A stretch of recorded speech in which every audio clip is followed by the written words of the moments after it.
Hey there, are you grieving the potential loss of a loved one or feeling overwhelmed with the loss of someone you care about? If so, you're in the right place. Lisa Hartung here, and this podcast is designed to guide you through topics surrounding death and dying. We'll dive into multifaceted aspects of grief, offering you a blend of personal stories, expert insights, and practical advice for your grief journey. May this be a safe space for you to learn, listen, and ask questions about your own life and loved ones. So grab your favorite beverage and let's dive in. Hi, everyone. Hope that you're having a lovely day. Calling in to say hello and thinking about the end of summer here in the Northern Hemisphere and thinking about end of summer, beginning of the school year, starting up this month. And with that, change is always, it's bittersweet. Summer is now over, but now fall starts and we can cozy up and have hot chocolate. And raise your hand if you're a Hallmark movie watcher, like I am. That's my guilty pleasure. But definitely looking forward to soaking up the last few weeks of August and preparing for the school year ahead. One thing that I think is really important for each of us to take away, we're on this continuous journey, our grief journey, and I always love to think about what type of educational components can help us learn and grow from the experience. So I was just at a conference this past weekend and really walking through my experience with losing my mom and what does that look like, and feeling like I'm always waiting for that next shoe to drop. And what does that mean? And then what does, giving grief grace mean? And how can we help you on your grief journey? And what would be the most uplifting for you in this moment? Those were kind of things that I went into the conference with. And I came out with a resounding trust the process, trust that guidance will come. And it's so fascinating because then I opened up Melanie Beattie's book, Journey to the Heart, and that was the excerpt I opened up to, was again, trusting in ourselves, trusting in us that our loved ones are with us all the time in some way, shape, or form. And maybe it's a memory we had. Maybe it's a whisper in our mind. Maybe we feel their presence. Maybe we are able to touch something that they gave to us. They are always with us, and trust that they are going to help guide us into whatever chapter is next on your grief journey. So there are bigger forces at play. At least that is what I believe, and that helps me process and heal and move with my grief. It becomes more of a joyous dance than a depressing sadness. And so I wish that for you today, that you can feel the love and the support and the guidance and trust the process. Today's guest is, oh my goodness, she is just such a light. Her name is Ksenia Merck, and she is an artist, an architect, and a creative storyteller. Her work bridges structure, imagination, and spirit. So she has over 4 decades of experience leading large-scale airport design programs, and she's equally at home, shaping her physical space, and then she's exploring the emotional and cosmic ones through her art. And so we'll talk about that today in our conversation. And one of the focal points of our conversation is her latest project called The Ghost Flower, which is a genre-blending science fiction novel that was written by her late husband, William, they called him Bill Merck II, which Ksenia brought to life through her illustrations and posthumous publication. The story was written by Bill, and then she created a companion journal to go along with it.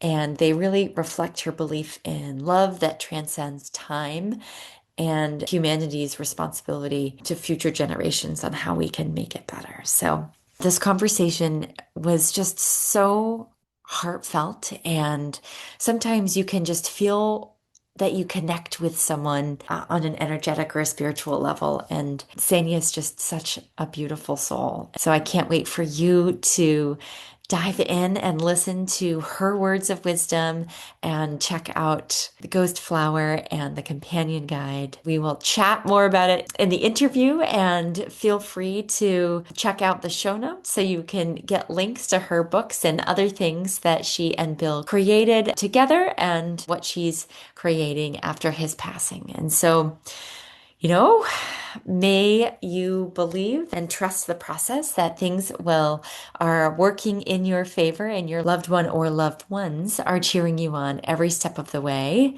You are not alone. Thank you so much for your time. And without further ado, welcome to the show, Ksenia.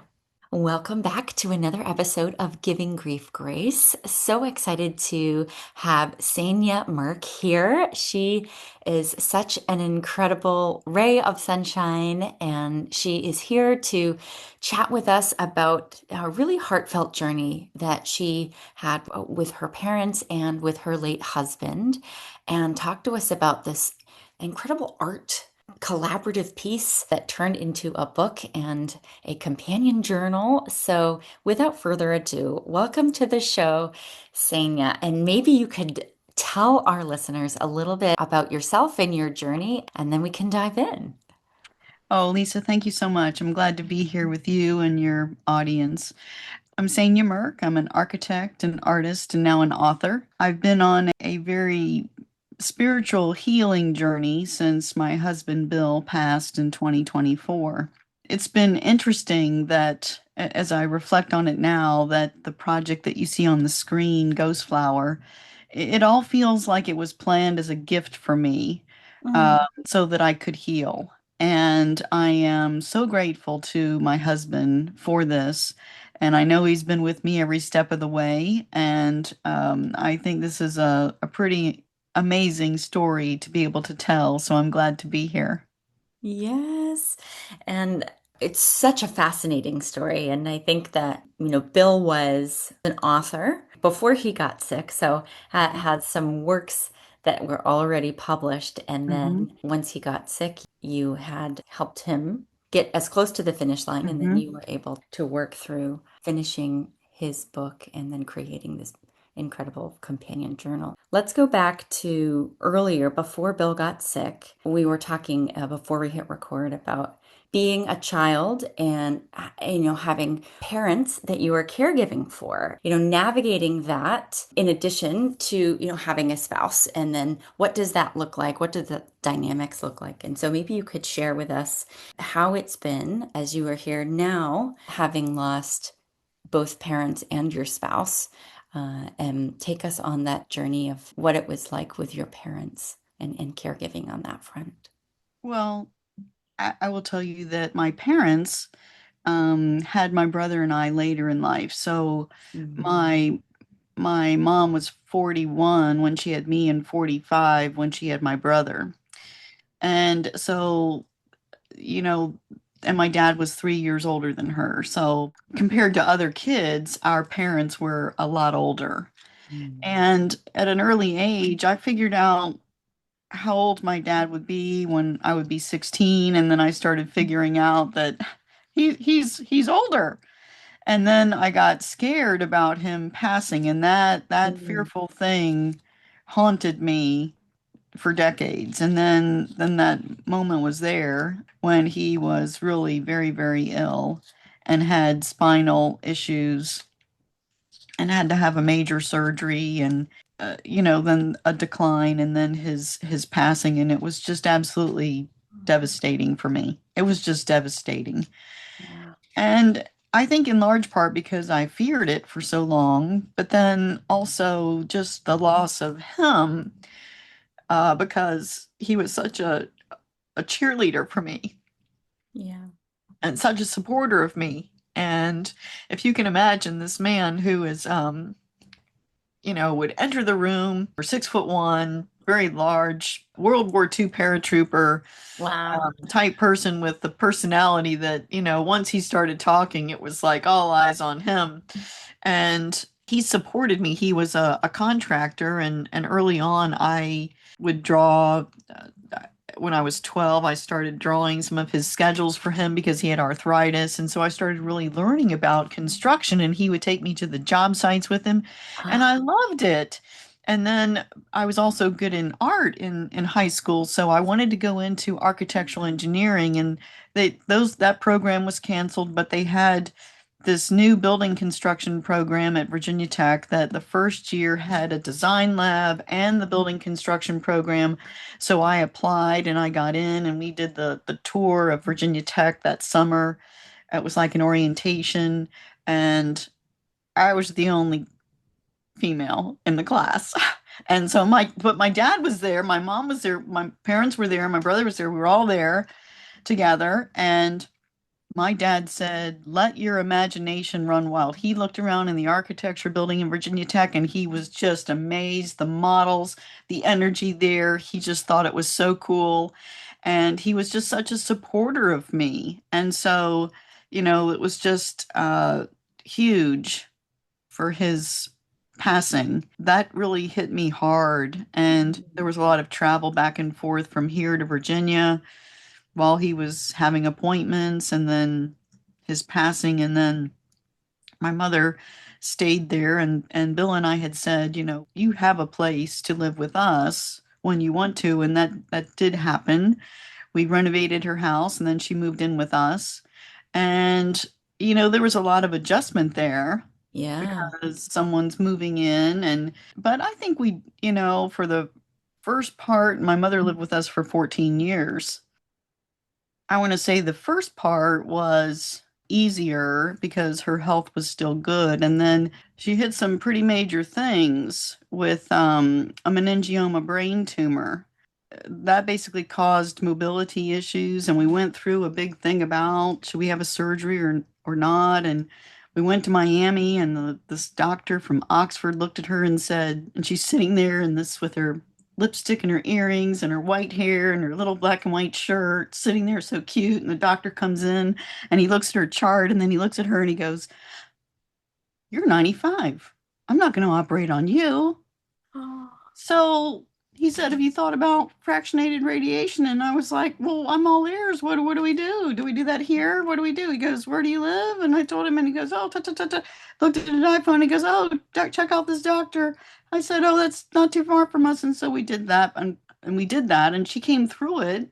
But then she broke her hip, and we were in rehab, and that was a hard deal because lots of complications with anesthesia, I think, but she mm, got through that, and so then she lived to 102. And the last couple of years after COVID was really that was hard because she was a social person and she liked to, oh, talk.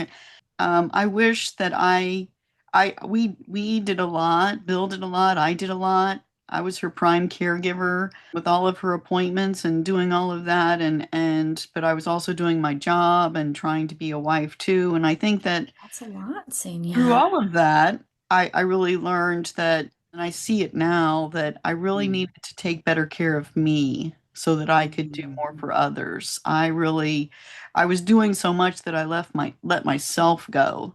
And mhm. that was not good. And it got me into deeper and deeper into a not so good place. So then after my mom Eva passed, which was really hard, then that Yeah. next year, 2023 was difficult, and then in the Mm. fall of 23, we found out that Bill had prostate cancer. And Oh, that just all reports there was that it was, going to be manageable. Well, in January of 24, it was not manageable. wow. And they basically said if I hadn't taken him to the emergency, he would have died over the weekend. We were in the hospital for 2.5 months. Mm, It was so bad that I slept there every night because before that, Bill had said, if one of us is sick, we should go home and sleep and be rested so we can come in. And we both agreed. I mean, it was just so scary yeah. that I stayed there, and I would come home every few days to take care of essentials and take care of my cats. And, Yeah.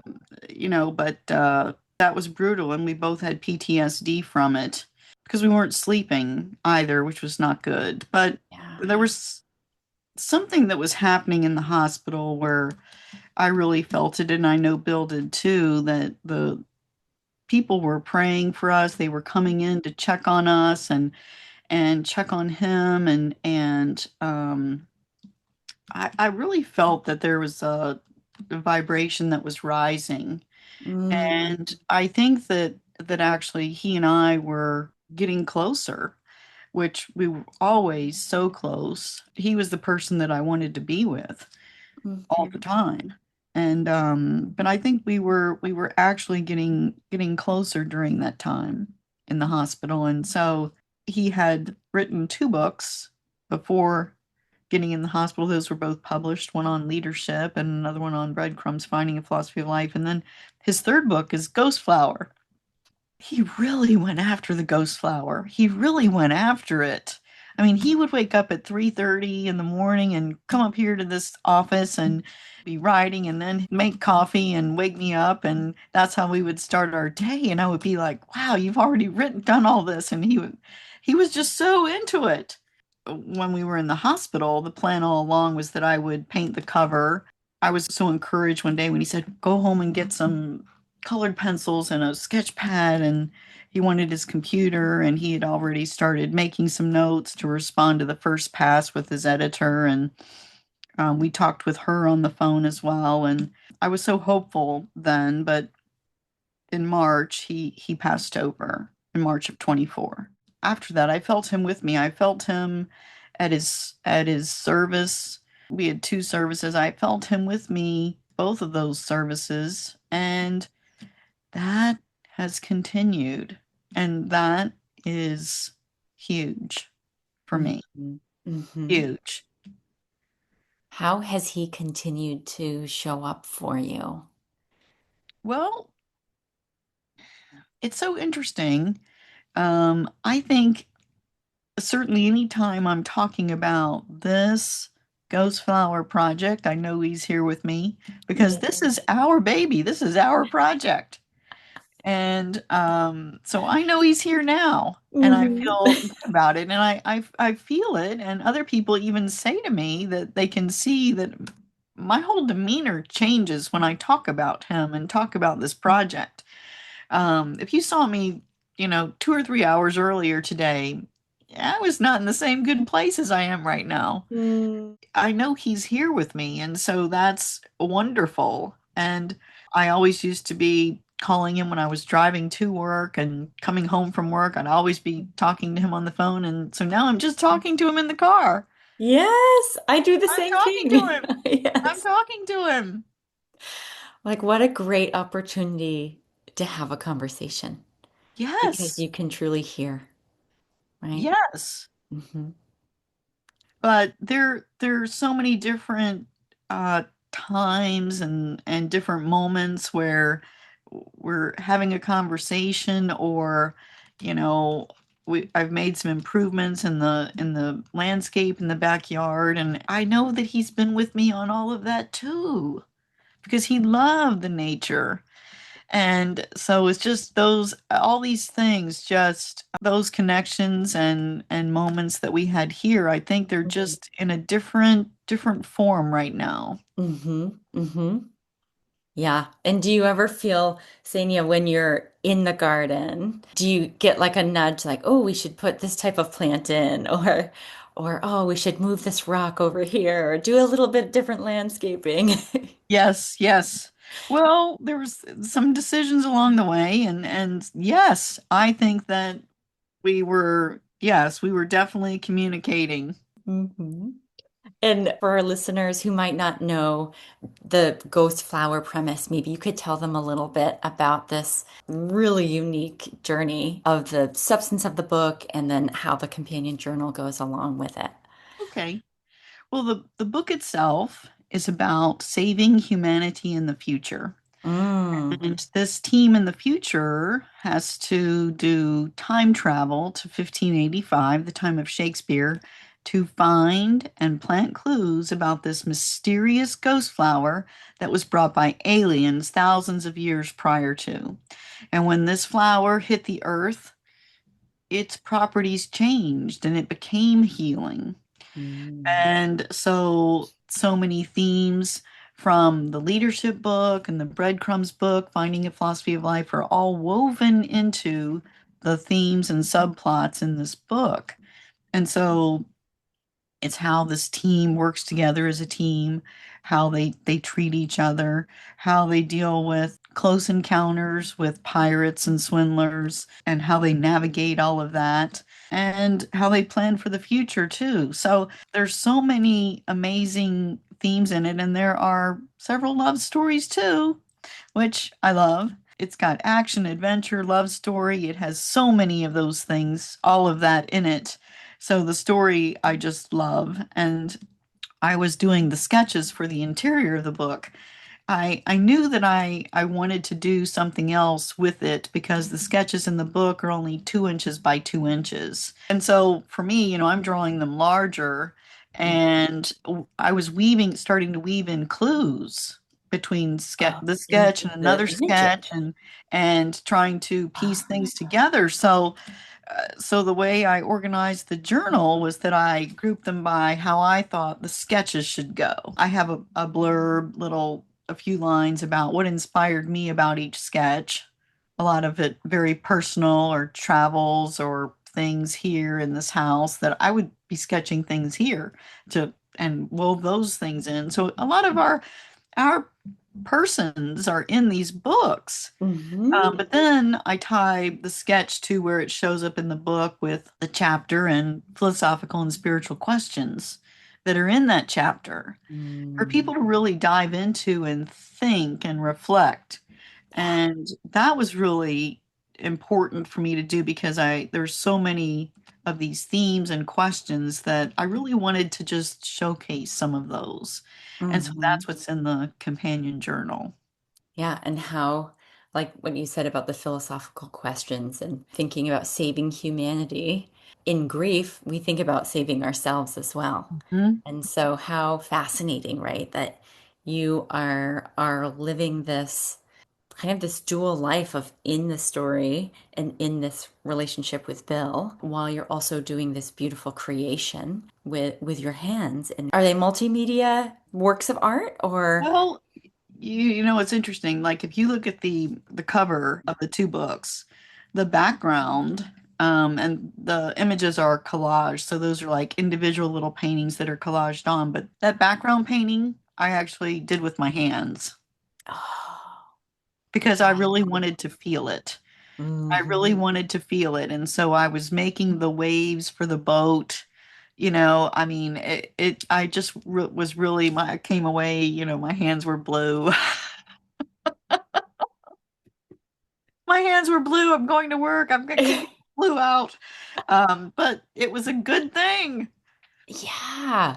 And how did you feel as you were creating this artwork? Well, I really felt a sense of freedom. Mm. And that is just huge because, well, for so many reasons, but I really, wanted to do some things like that and, paint with my hands, or, now I'm doing other mixed media, and I'm open to and allowing myself to experiment, which is Mm-hmm. really Yes. eye-opening. And Yeah, that right there is growth. That is growth. That is like, if you call it an experiment, it doesn't have to turn out perfect. that's You right. just try. So Yes. that's what I was doing. Yeah, I talk a lot about Julia Cameron's book, Artist's Way, and how we just play. You play and experiment and try different things and see what sticks. And again, art is such a modality for helping us grieve Hmm. and helping us process. You painting with your hands is different than painting with a tool, right? Because you're more Hmm. connected Hmm. and you're feeling the paint and feeling how it flows on the page. And I wanted to feel it. I wanted to feel Mhm. like I was in that water when I was painting that water for that boat. Mm-hmm. And you can almost get lost in that. they call it flow state, right? Where you can just be fully immersed, figuratively and physically, like Mhm. Mhm. in the work and feel like you're, if that's where you're feeling connected to Bill. And I'm sure, I'm thinking of your dad being your biggest cheerleader and in architecture school and how then as an architect, more straight edge, and exact with architectural Right. images and drawings. And now it's this freedom to express in a new way. Hmm. It's like this is the new Ksenia. Yes. It's like an unboxing or, peeling back the Yes. layers. Yes. Yeah. It's healthy. Yeah. It's one of those things that I think that it's sometimes hard to know that it's something we need. Was there a nudge that drew you to this project? Well, Bill wanted the book published. I said, yes, I'm absolutely going to publish it. I said I will, I told him I would do it. I really Mm. feel that this is a soul contract. This is life defining. This is something that absolutely that we agreed to. So after he passed, I had so many administrative things to do, but then when I got into the book because I had to respond to the editor's comments, I was crying through some of it and I was laughing through some of it, and I knew when I started smiling through some of it. I came away for the first meeting with our editor and I had notes, a notebook ready to go. I had ideas, different refinements that I wanted to do, and ideas for sketches. And after I met with her, I locked the front door and I just started sketching and painting. I was Yeah. turned on. You were lit And up. I was lit up. It was really inspiring, but also healing at the same time. Mhm.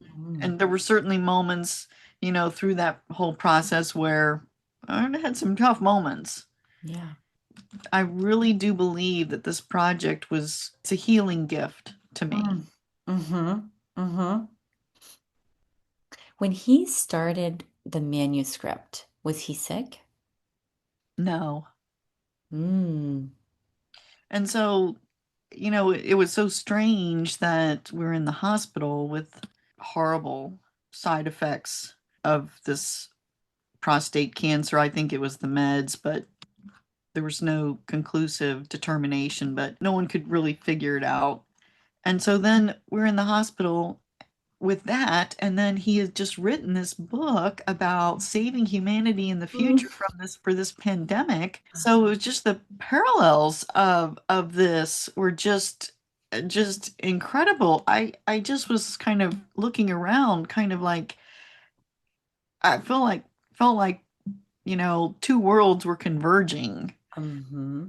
That's some of how I felt in the hospital. Yeah, like Bill's trying to save humanity through this manuscript, and we're trying to save him through modern medicine and praying and being positive and being present Yes. and yeah, and giving it your all, Yes. right? You Yes. you had just come off of caregiving for your mom, Eva, and sharing in that with him, right? Because that's such a beautiful experience to co-caregive as well. And he did so much, and I'm just forever grateful to him for that. Yeah. He did so much too. I think that he certainly cared for her, but I mean, he was doing that for me too. Mm-hmm. That was his Yes, love for for you sure. and him taking care of you. For Um, sure. Absolutely. in thinking about this project, it's interesting that you're able to dive in, taking care of the administrative things after Bill's passing, and then going into this book and revisiting your relationship and going through the ebbs and the flows and thinking about you're able to process through the making, you're able to process and think about the whole experience. Because when you're in it, as you said earlier, you're not sleeping. Your cup is depleted. You're Mhm. fully in the caregiving mode. And during that period of time, was there anything that you did to keep going? in the hospital. Yeah. Before we went into the hospital, I was having some of my own issues, and so had started a supplement routine through that hospital time with Bill. I think that really helped me very much, just to because I was depleted. I really needed that. It's one of those things where it's a feeling of being needed, right? As you're the caregiver, it's helpful to say, okay, I am caring for them, I'm here for them, and I'm here for them with with everything. And Mm-hmm. then after their passing, it's what do I do with my time? Mm-hmm. I am here in my own thoughts. And Mm-hmm. we're no longer at the hospital surrounded by a cancer care team or Mm-hmm. by hospice that's coming in, going, and, Mm-hmm. visitors coming. And so I'm thinking about this project as that's, Bill's gift to you in this next chapter of life. Mm-hmm. Definitely. Absolutely, because working on this project just changed everything dramatically for me, you know. And then really, I've had the time to really reflect and think about things. And I think I understand myself a lot better now. And I Hmm. think I'm in a much better place right now than I was 2.5, 3 years ago, Yeah. and definitely from 5 years ago. It's a lot of growth. So this has been difficult, but then there's some positive here too. Yeah. And I love that you say when you're working on these projects, you feel his presence. Absolutely. I do. I do, and I light up. I do. I definitely feel him, and it's amazing. I know that when I was doing several of these, if not all, of these paintings, and especially that twin star, if you look on the star that's on the companion journal, I Mm-hmm. call that the twin star, but that is one soul and two hearts. And that's Bill and I right there. Oh. And when I was doing that, to get to the center, I wasn't sure exactly how I was going to do it till the moment the brush hit that center. And I know that I feel like he was standing there right next to me. Like, let's do this. So that's the kind of feeling of collaboration I've had through the whole project. Mm. What a gift. Thank you, Bill, for do Yes, you thank hear you. his voice like talking to you, or it sounds like he was kind of guiding your paintbrush. Yeah, I really do think that he was putting his hand on my hand. Yeah. What a gift. Very How much so. such good presence. And you said that, it's been a journey and grief today is different than it was right after he passed, or right after your mom passed, or right after your dad passed. And Mhm. you've had the time to think and process. I'm interested to hear, as you were sending the finishing touches to the Ghost Flower and the Ghost Flower Companion Journal, how did that feel for you to have a project like that completed that had brought you such joy in this grieving journey? Well, I felt in publishing the book that that was okay. We did that, and we did that for his birthday in Oh. 24, and then the journal we did for my birthday in 25, and so uh, those just seemed like the right timing, the right dates for our collaboration. And so I really felt good about that, and I'm continuing that with some of our other publications now. So it's a good milestone. It's a step of accomplishment for the project, and then doing the audiobooks has been another piece that was really exciting for me to do. And I felt like, there's this level of completion that I'm trying to have for all of these products and these projects. And so that's what I'm working on. And then, of course, we talked about my book that I'm writing. And I'm very excited about that too, because I think that there's a lot to share here that can help people. And through all of the writing and the things that we have published in Merck 2 Press, it's all with that same purpose of helping people. And I've got a new tagline that is basically Merck to Press celebrates the journey of life. Mm, yeah, So that's what yeah, all of these books are intended to do. They're from our hearts. yeah. And tell me a little bit about your upcoming book because you have lived through such grief and sadness with the loss of your parents and your spouse. And I would love to hear about the project you're working on. And we definitely want to have you back on the show when you Well, when you publish it. oh, thank you. Well, it is this story of grief and really taking the time to understand a lot about myself and Hmm. how to do that. And, this is probably the first time in my life where I've taken the time to heal. And I think, there's a lot of preconceived notions about, well, you should be doing such and such by such and such time. And you're this or you're that, and each person is different. And Absolutely. grief is such a complex, personal, it does take so much for each person to really, I think, understand it, go through it, and learn how to live with it differently Hmm. as you go forward. Yeah. And I saw a little video clip of Bill the other day on my phone, Oh, and it just really got to me, yeah. So, you're going to have these moments, but Hmm. you're living with it differently now. Hmm. Hmm. Yeah, and with grief being the shadow side of love, you talk about how Bill just brings out such joy and love and spark in your life when you're thinking of him, when you're creating, and you feel Yes. that connection with him. Yes. And it's just such a true testament to your relationship with him, both in body and in spirit.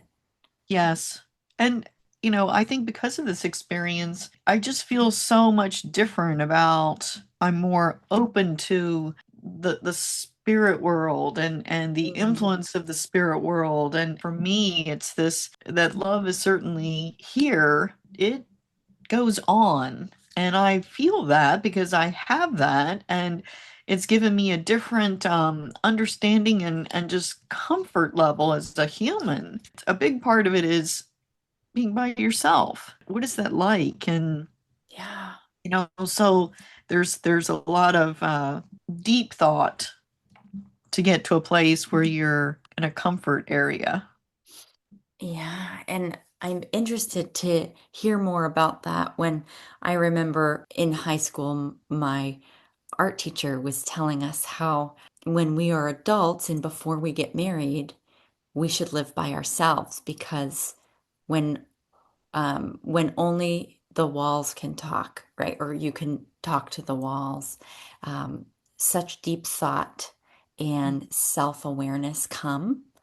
And sometimes it's hard to do that when you're always living with someone, whether it be your family or with a Mhm. spouse. And for many people, they don't get that opportunity Mhm. until the season of life that you're in now. Mhm. Of, okay, I have the time now, and I can be introspective.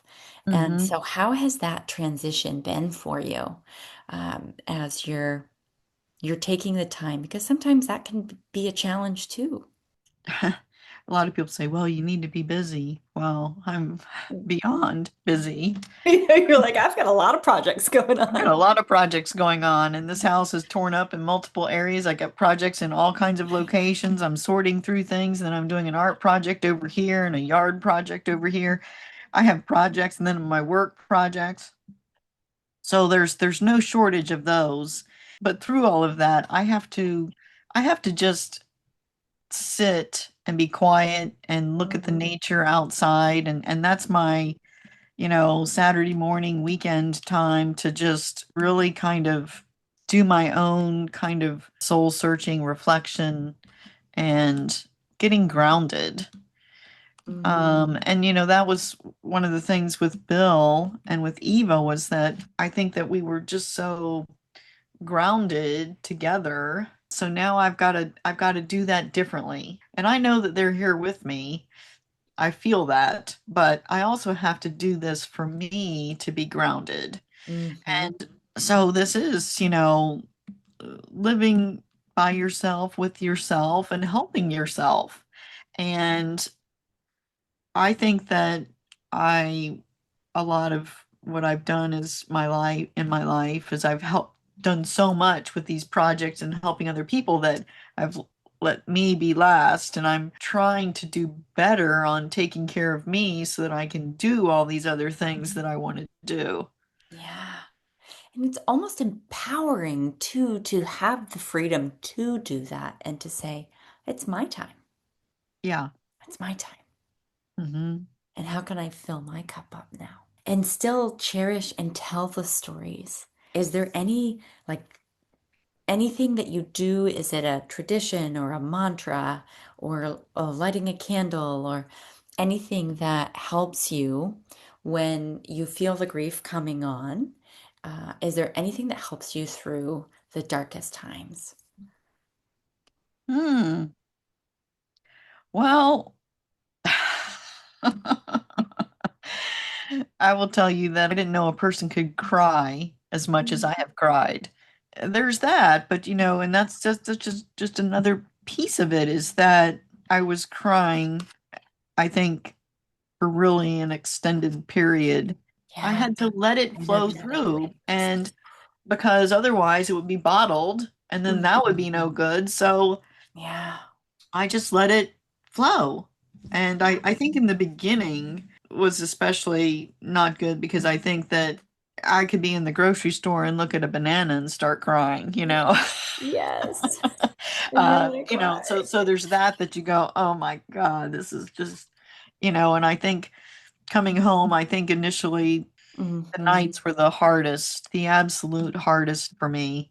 Then after I got into the Ghost Flower project, I was doing a lot of those sketches at night. And Because and that brought them so close and to you. so that really helped me.